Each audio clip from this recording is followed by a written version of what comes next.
Graça, paz e misericórdia da parte de nosso Senhor Jesus Cristo.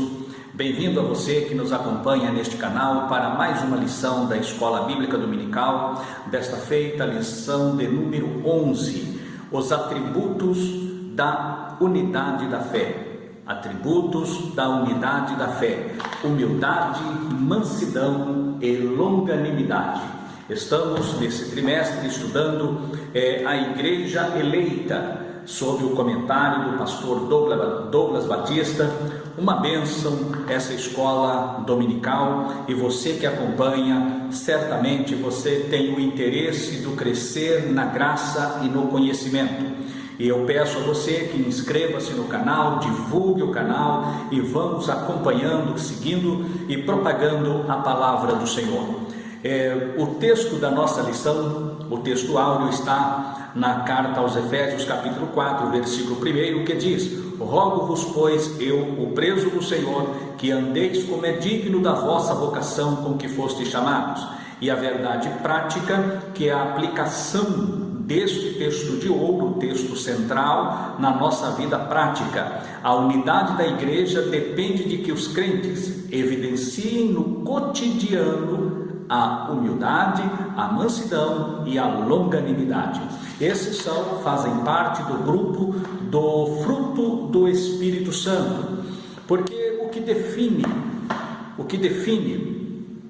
a salvação não são os dons espirituais, mas sim o fruto do Espírito produzido pelo cristão, pela pessoa, obreiro ou não obreiro. Nós vemos o Senhor Jesus dizendo lá no Sermão do Monte, em Mateus, dizendo que muitos virão naquele dia e dirão: Senhor, nós pregamos nas praças, em teu nome fizemos maravilhas, curamos, expulsamos demônios. E o Senhor dirá: apartai-vos de mim, porque eu não vos conheço, vós todos que praticais a iniquidade. Os dons que Deus concede ao homem é para edificação, para edificar a sua igreja, para o fortalecimento do seu corpo, que é a igreja. E o Senhor, Ele distribui dons espirituais para o fortalecimento e a edificação da igreja. Porém, as pessoas que recebem os dons espirituais não é sinônimo de salvação. Se estas pessoas que têm o dom, exercem o dom, porém é uma pessoa que não produz os frutos do Espírito, a salvação desta pessoa é dúbia. Aqui nós, pelo texto que o próprio Jesus falou, deixou bem claro que o que mostra uma pessoa não é as suas obras, e sim os seus frutos. No caso, lá no capítulo 5, salvo engano, lá de Mateus, ele fala das duas árvores. Ele fala das duas casas, uma edificada sobre a areia e a outra sobre a rocha, e fala também da árvore e dos seus frutos. A árvore, ela é qualificada como boa ou má pelos frutos que ela produz, e não pela sua aparência, pelas suas folhagens, pela beleza dos seus galhos ou pela extensão da sua sombra, mas pela qualidade dos frutos que ela produz. Isto, no sentido espiritual, foi o que o Senhor Jesus deixou para nós. E dentro deste assunto, nós encontramos aqui 3 pontos fundamentais para manter-se a unidade da igreja. E o primeiro ponto, que não poderia começar por outro, deveria esse mesmo, a humildade. A humildade é o princípio de todas as coisas, para que nós possamos, claro que é o amor, mas vamos no curso aqui desta lição entender a questão da unidade. Base fundamental de todas as coisas, o amor, obviamente. Porém, na nossa conduta, na nossa vida cristã, o que nós não podemos deixar de ter, além do amor, o amor é incontestável, a humildade. E a humildade Quando nós vamos olhar para a humildade, há muitas definições, colocações, explicações, mas a humildade, ela procede da palavra humus. Humus, que quer dizer também terra. Humus vem homem, e também da palavra humus parte a humildade. Quando nós olhamos humilde, a palavra humilde, ela vem, do superlativo absoluto o mínimo, que é, ou melhor, que vem de humílimos, que também vem do superlativo absoluto humílimos, que por sua vez vem de humilis, e humilis vem de humus. Daí nós chegamos então na palavra humildade. Essa é a raiz etimológica da humildade. Também, quando falamos do humus, tem duas qualificações para o humus. Do humus vem a palavra homem, como nós já falamos, a palavra terra, também o solo, é tudo uma sequência que vem do latim, depois para o grego. E quando falamos ainda de humildade, de humus, fala da questão do humus como adubo, e o humus como produtos orgânicos em decomposição que traz fortalecimento para a terra, no caso da horta. E nós falamos aqui também, existe o humus da minhoca, que ela vive lá embaixo, e onde há bastante minhoca, aquela terra é uma terra frutífera, uma terra forte, fortalecida pelo humus da minhoca, e então é muito usado, principalmente onde há hortaliças plantada, existe ali este humus que fortalece a terra, que dá vida, vigor à planta que nela for, a semente que nela for semeada, e vai produzir uma planta, uma hortaliça bastante proveitosa para o nosso sustento. Então, esta é a raiz de humus.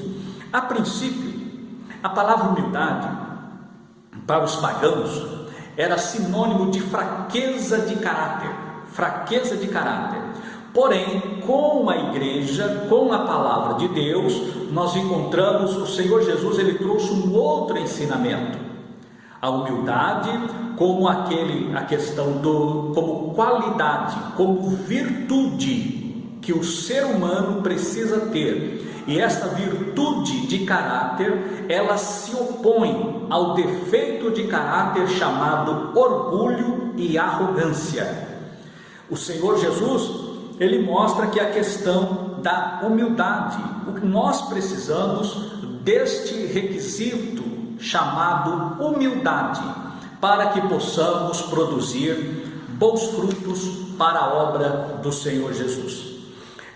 A Bíblia, ela é fundada, tem essa origem, mas nós também encontramos as pessoas que possuem os dons espirituais.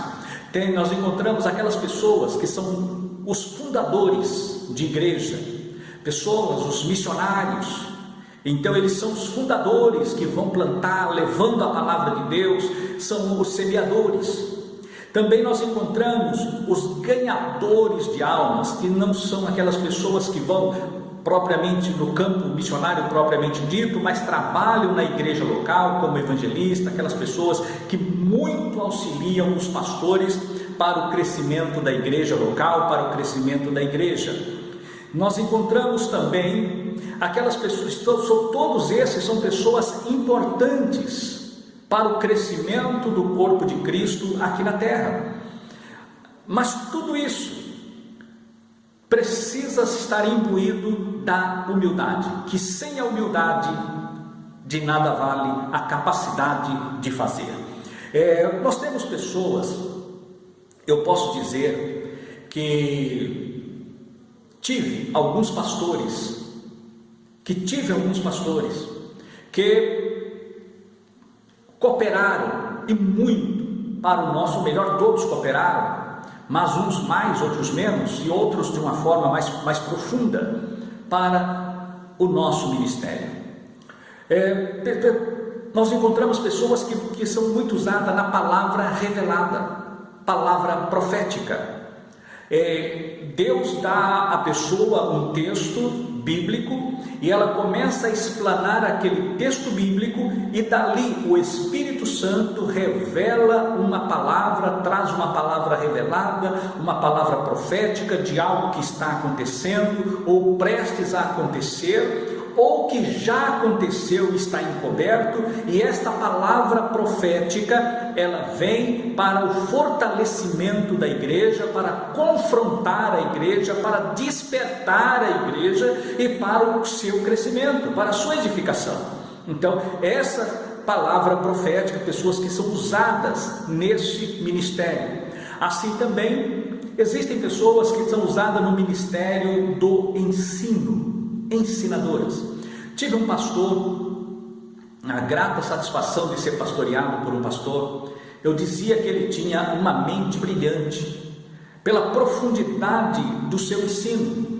Ele trazia um texto bíblico e com aquele versículo, com aquele assunto, ele pregava 1 hora, 1 hora e meia, e trazia um ensinamento forte dentro daquele assunto, dentro daquele versículo. Então é uma pessoa que era um grande e profundo ensinador, como nós temos hoje grandes ensinadores nas Assembleias de Deus.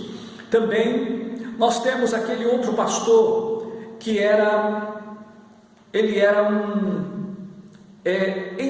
ensinador. Além do ensinador, nós temos aquele pastor que é pregador, que ele, ao pastorear a igreja, ele começa ensinando e terminava pregando. Outra hora começava pregando e terminava ensinando.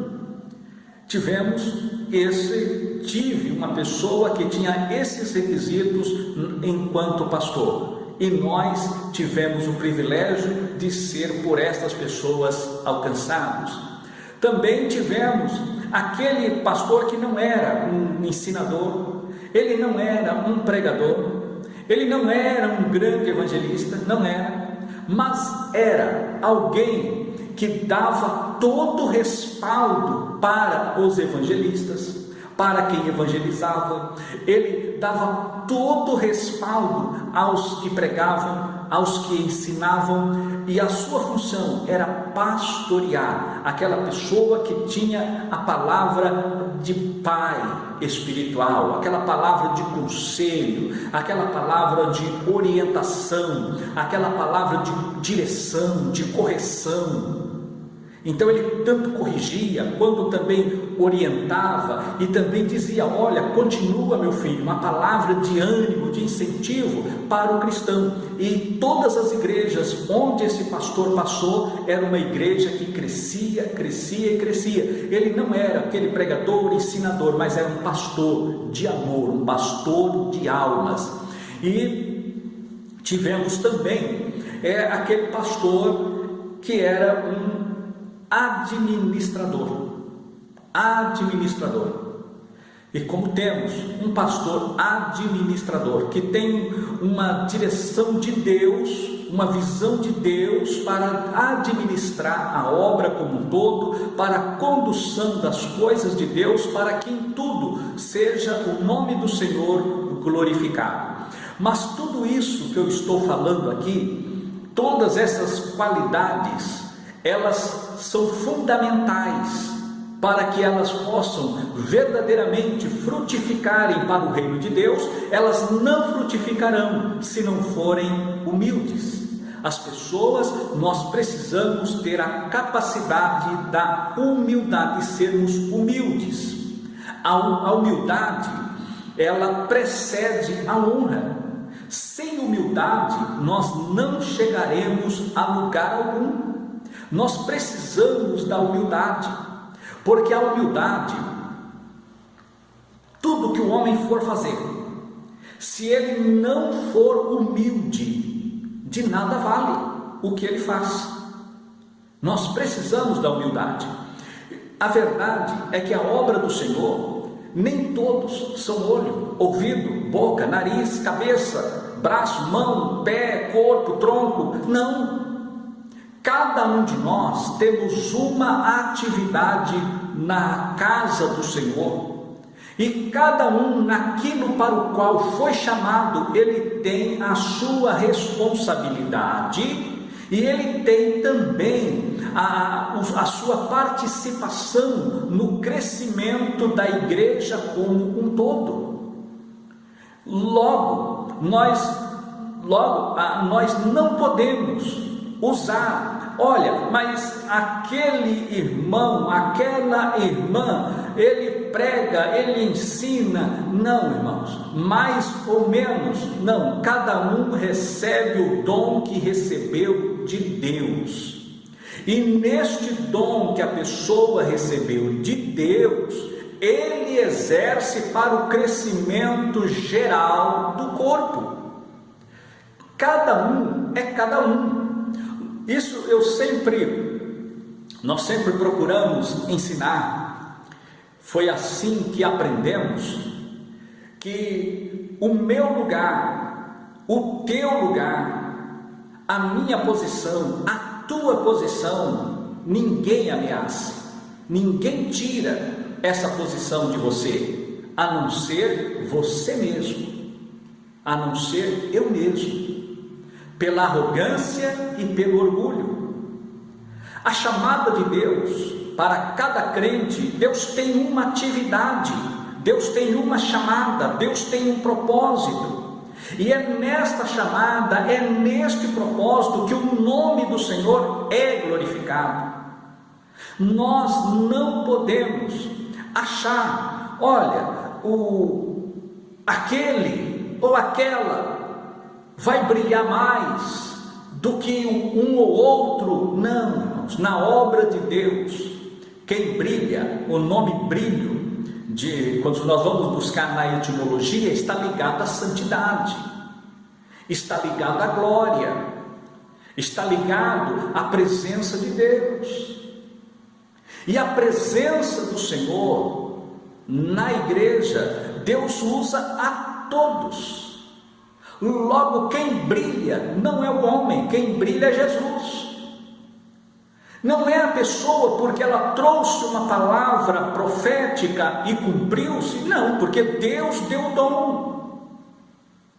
Se a pessoa que tem o dom, ela não pode profetizar, então ela fica cerceada. E a igreja não recebe aquele crescimento, como a Bíblia diz, não havendo profecia, o povo se corrompe. Então nós não podemos, a liderança da igreja, esta palavra, ela alcança a todos nós, ninguém está fora da palavra, porque todos temos uma certa liderança e somos liderados.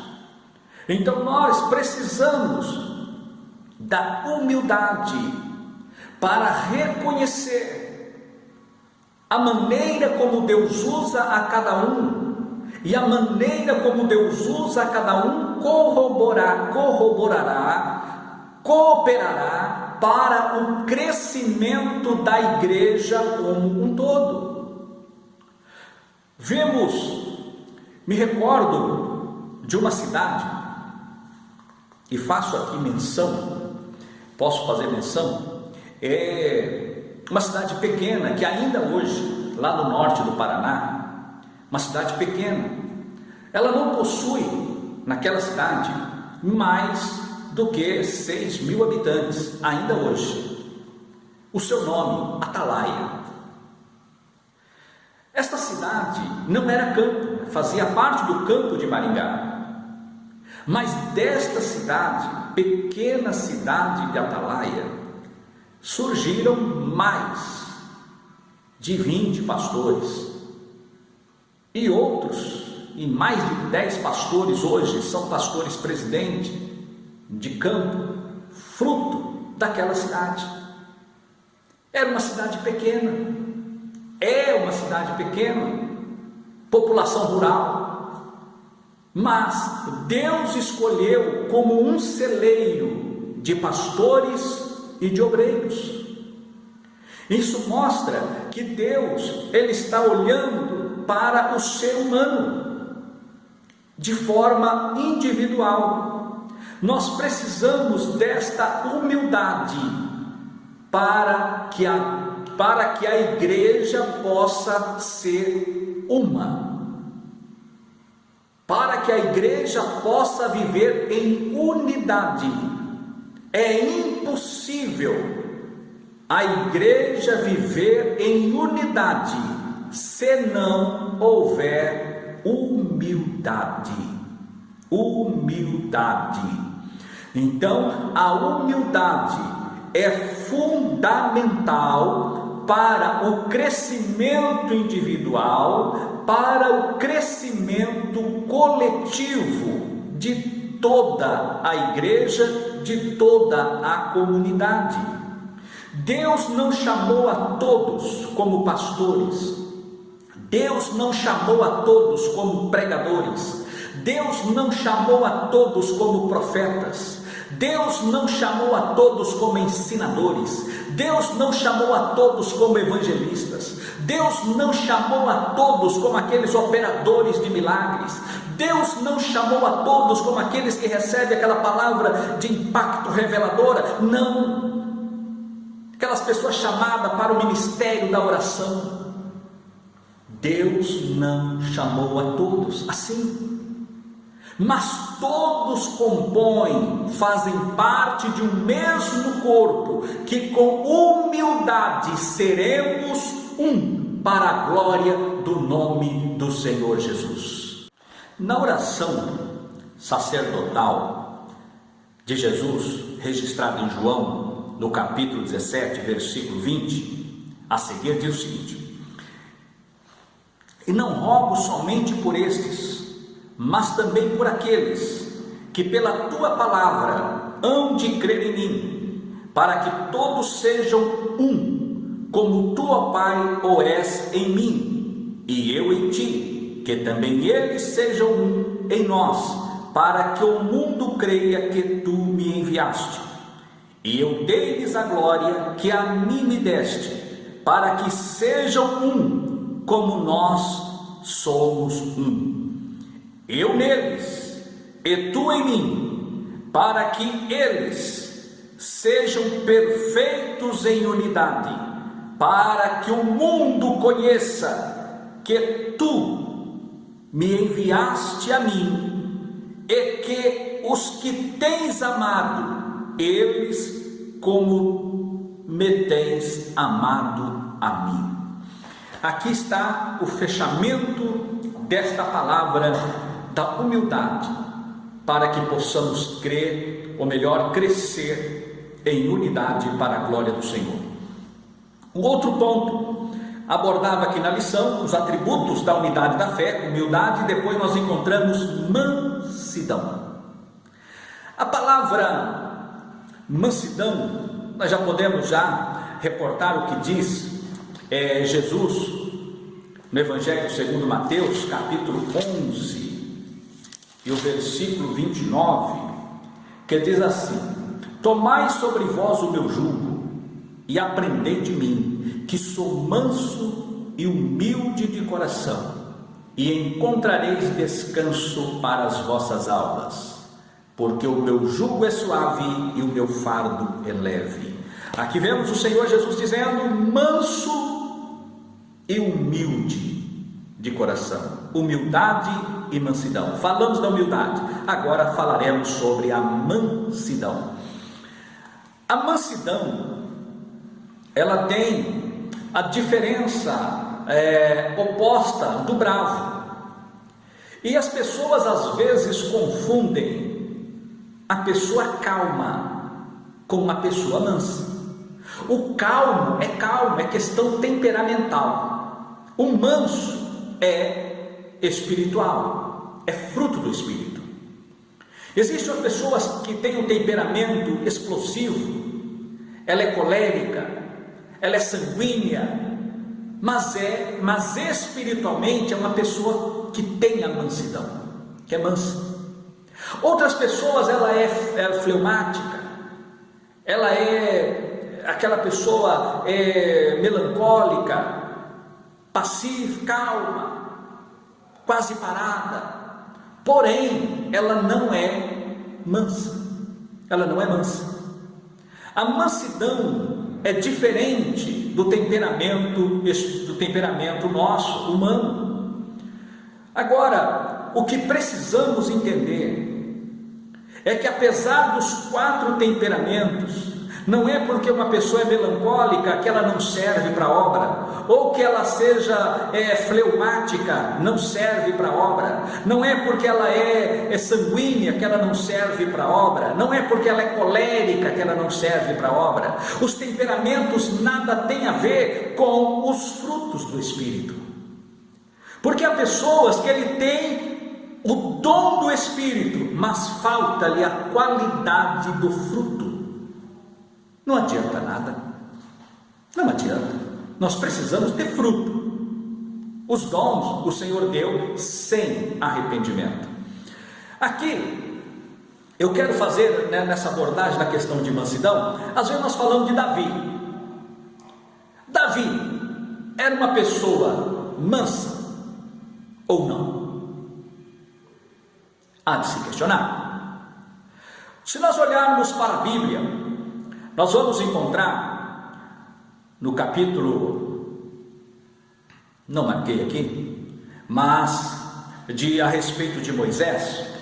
Moisés, a Bíblia diz lá em Números que ele era o homem mais manso da terra. É Números capítulo 12. Nós vamos encontrar que ele era o homem mais manso da terra. Mas esse homem, ele recebeu de Deus a mansidão. Nós vemos que Moisés, ele era uma pessoa, pelo seu temperamento, ele era uma pessoa, ele não era sanguíneo e nem colérico, ele era fleumático. Assim como nós vamos encontrar outros líderes que eram fleumáticos, o caso de Abraão, fleumático. Mas quando precisou ir para a guerra, Abraão juntou um grupo e foi para a guerra e venceu a guerra. Quando Moisés precisou matar o egípcio, ele matou. Quando precisou matar os amalequitas, ele matou. Quando precisou matar Og, rei de Bazã, ele matou. Então, a chamada de Deus é uma, o dom de Deus é um, e o fruto do Espírito completa o dom. O fruto do Espírito, ele dá vida para o dom que a pessoa recebeu do Senhor. Aqui, Davi, por exemplo. Davi, ele era um homem manso. Eu tenho uma experiência na minha vida profissional, como advogado. Eu recebi uma pessoa, uma certa feita, e ela chegou reclamando. Uma pessoa, um homenzarrão, quase 2 metros de altura, forte. E ele disse para mim: olha, eu fui lá receber o meu dinheiro e o meu patrão chamou a polícia. Na hora, falei: mas como uma pessoa tão calma, tão pacífica? Peguei o telefone, liguei para a empresa, falei: olha, o que aconteceu? Estou aqui com um funcionário seu e você não pagou os direitos dele, e você ainda chama a polícia? Aí ele fala: claro, ele quebrou tudo aqui, ele pegou um porrete, quebrou meu carro, ele quebrou os vidros aqui do escritório, derrubou a garagem, eu chamei a polícia. Aí ele ia me matar, eu tive que chamar a polícia. Aí eu parei, desliguei o telefone, falei: meu amigo, ele está dizendo aqui que você quebrou os vidros lá do escritório, você quebrou o carro dele, deu umas porretadas. Isso é verdade? Não, doutor, eu não derrubei a garagem, não deu tempo. Ele chamou a polícia antes. Então, a princípio ele parecia uma pessoa calma, mas não era manso, era bravo. E não era bravo, né? Isso é um leão. Então, aqui, a mansidão e a calma não tem nada a ver uma coisa com a outra. Porque há pessoas, por ela ser sanguínea, ela acha que é melhor do que quem é fleumático. Por ela ser colérica, ela acha que ela é melhor do que o melancólico. Não é bem assim. Se nós formos olhar os casamentos geralmente é assim: um que tem um temperamento sanguíneo ou colérico, ele vai geralmente se casa com um fleumático ou o melancólico. E é sempre assim, uns procuram os temperamentos que se completam. Então, um não exclui o outro, pelo contrário, um completa o outro. É bom ter na igreja, é bom ter no ministério os 4 temperamentos, e acima de tudo, o fruto do Espírito para conduzir esses temperamentos para a glória do Senhor. Então, não é uma coisa ou outra que vai eliminar ou excluir ou elevar uma coisa sobre a outra, mas ambas se completam e ambas são para o crescimento e glória do Senhor. No caso de Davi, Davi era manso ou não? A princípio nós vamos ver aquela pessoa que enfrentou um gigante, que enfrentou um leão, que enfrentou um urso, tal, que matou muita gente e tal. Calma. Quando Saul, o seu sogro, tentou matá-lo por inveja, perseguição, os irmãos sabem, lá em 1 Samuel, no capítulo 24, nós vamos encontrar que num determinado momento, quando Saul veio para matar Davi estava escondido numa caverna e Saul entra na caverna para aliviar o vento. E o que acontece? Davi corta ali a orla da sua veste. Quando Saul vai saindo, ele grita atrás de Saul e fala: olha aqui, ó, a orla, eu cortei. Nisto perdoe o teu servo, por ter cortado a orla do vestido do meu senhor. Se Davi não fosse manso, ele teria matado Saul. Então ele foi manso. Quando Saul cercou o exército de Davi, para que no dia seguinte entrasse e cercasse Davi, e matasse Davi, à noite, Davi desce no meio do exército. Deus fez um sono cair sobre o exército de Saul.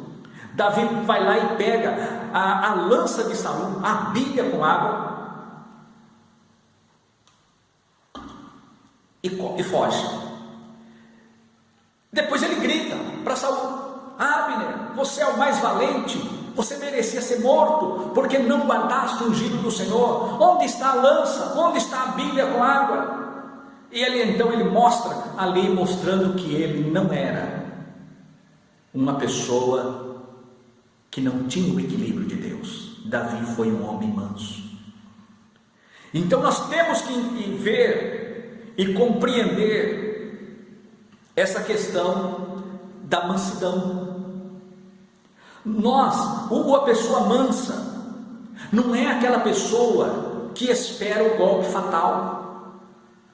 A única pessoa que experimentou o golpe fatal foi Jesus.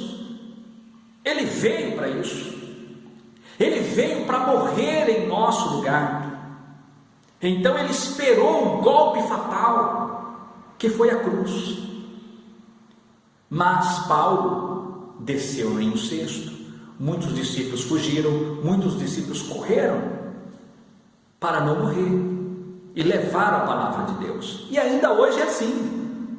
Ainda hoje é assim. Isso não é covardia, não é fraqueza de caráter, é instinto de sobrevivência e levar a palavra de Deus. Temos que fazer isso. Então, a mansidão não é você aceitar passivamente a lança. Davi tinha a promessa de Deus, ungido o rei de Israel. Mas quando a lança veio, ele teve que se desviar. E se ele não fugisse, ele morreria. Então, nós temos que entender o que é uma coisa e o que é outra coisa. A mansidão é nós confiarmos em Deus, que a vingança virá do Senhor. A Bíblia diz: não vingueis a vós mesmos, mas a mim pertence a vingança, né? Deus é quem vai nos vingar. E nós precisamos desta mansidão para podermos ter a igreja crescer em unidade para a glória do nome do Senhor.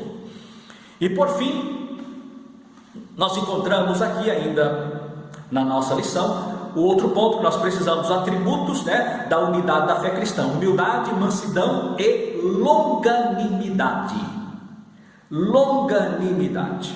O que seria então a longanimidade? Aqui entra vários pontos muito forte, que diz o que seria a longanimidade. Quando nós chegamos em Romanos capítulo 5, Nós vamos encontrar um texto aqui que diz o seguinte: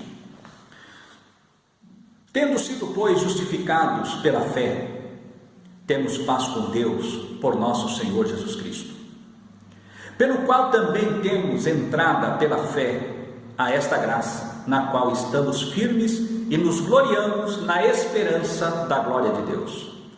E não somente isto, mas também nos gloriamos nas tribulações, sabendo que a tribulação produz o que? Paciência. A paciência, a experiência, e a experiência, a esperança. E a esperança não traz confusão, porque o amor de Deus está derramado em nossos corações pelo Espírito Santo que nos foi dado. Glórias a Deus.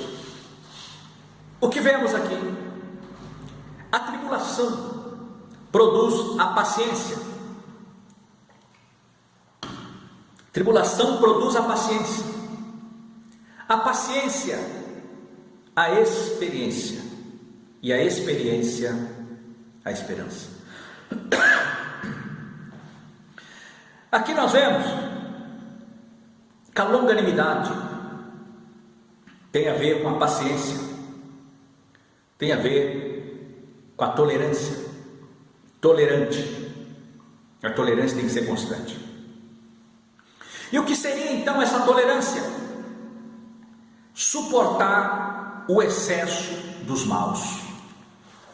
Suportar o excesso dos maus, muitas vezes nós olhamos para suportar o excesso dos maus, a conduta do má contra nós, os ataques, as afrontas, o chamamento para a guerra, para a batalha. E nós temos que ser primeiramente manso e depois longânimo. Aí vem aquela questão: mas pastor, se alguém me afrontar, se alguém levantar uma calúnia, calúnia é imputação de um crime que a pessoa não cometeu. É o chamado, tem 3 crimes contra a honra: a injúria, a difamação e a calúnia.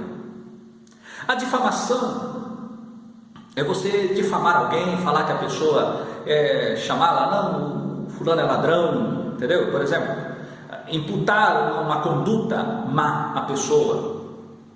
E a injúria é uma ofensa direta à pessoa, a honra, decoro. Injuriar a pessoa no sentido de humilhação, imprecar algo que lhe afronte, que lhe humilhe, que lhe envergonhe. E a calúnia é imputar uma ação criminosa. Fala assim: olha, o fulano é ladrão, isso é difamação. Agora dizer, o fulano roubou, isso é calúnia. Eu estou afirmando que o fulano cometeu um crime, isso é calúnia. E nesse ato, quando alguém fala que você cometeu um crime, vai na polícia e fala que você cometeu um crime, você não cometeu. E o que você deve fazer? Eu sou crente, mas aqui fala que a longanimidade nós temos que suportar a conduta má dos outros. Sim, sim. O que fazemos então? O que fazer? Colocar uma marca, um limite. Você não precisa descer no campo de guerra da pessoa, mas você estabelece um limite para que a pessoa não chegue a você. Quando você estabelece o limite, você está mostrando: olha, aqui não. Existe uma lei, existe uma proteção legal para isso, então você se protege. E ao se proteger legalmente, você não está saindo fora da direção de Deus. Você, por outro lado, se você não levou a fim no campo de batalha, pelo menos você estabeleceu o limite. Olha, aqui não, parou. Quando você estabeleceu o limite, você não deixou de ser longânime nem de ser manso. Você deixaria de ser longânimo e manso se você descesse ao campo de batalha para batalhar do jeito que você foi desafiado a batalhar, a afrontar do jeito que você foi afrontado?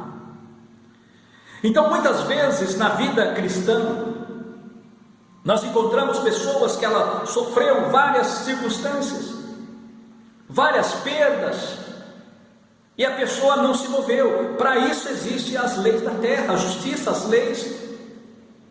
Mas muitas vezes, mas não pode. Sim, irmão, não pode. Porque nós precisamos desse requisito na nossa vida espiritual. Mas não é porque nós temos esse requisito espiritual, você tem que agir desta forma. Davi, ele foi manso e foi longânimo para com Saul. Ele teve a oportunidade de fazer e não fez, mas colocou um limite. Olha, aqui para. E ele colocou o limite indo para a terra dos filisteus. Aí Saul já não foi mais procurar ele lá na terra dos filisteus, parou de procurar ele. Então há momentos na nossa vida que nós precisamos tomar algumas atitudes. Nós encontramos Elias acabou indo para a caverna. Ele foi para a caverna, ao invés de descer no campo e aceitar o desafio de Jezabel.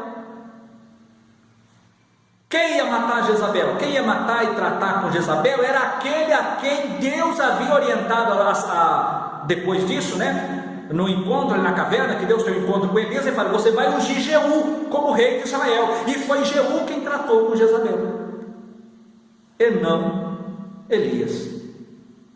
É assim que Deus faz. Que às vezes a nossa vida cristã, nós temos que tolerar ou suportar os maus. Mas não é somente tolerar, não é somente suportar, nós precisamos também da terceira circunstância, que é o perdão. Veio a agressão, veio o convite para a batalha, veio a agressão, você suportou, veio o convite para a guerra, você estabeleceu limites, e por fim, perdão. Não guardar mágoa, não guardar ressentimento, porque quem vai vingar é o Senhor e não você. Não é você que vai vingar, é o Senhor. Não é você que vai se auto-justificar, é Deus quem o justificará. Não é você que vai fazer acontecer ali a justeza de Deus ser manifesta, não é pelas tuas atitudes, não é pela tua mão, é pela mão de Deus. Nas minhas atitudes, nas tuas atitudes, nós podemos ir além, ou a quem Deus vai na medida certa. Deus vai na medida certa para corrigir e para acertar o que tiver que ser acertado. Então nós encontramos aqui nesse ponto a unidade da igreja, humildade, mansidão e longanimidade. Quando chegou o tempo de Deus tratar com Saul, Saul morre na batalha de Gilboa. E Davi, ao chegar ali, ele comenta então e faz aquela linda poesia, chorando a morte de Saul e de Jonatas, porque ele não guardou ódio, não guardou mágoa, não guardou rancor no seu coração. E somente assim é que podemos crescer em unidade para a glória do Senhor, sendo um para a glória do Senhor nosso Deus. Amém? Até a próxima lição, se Deus quiser.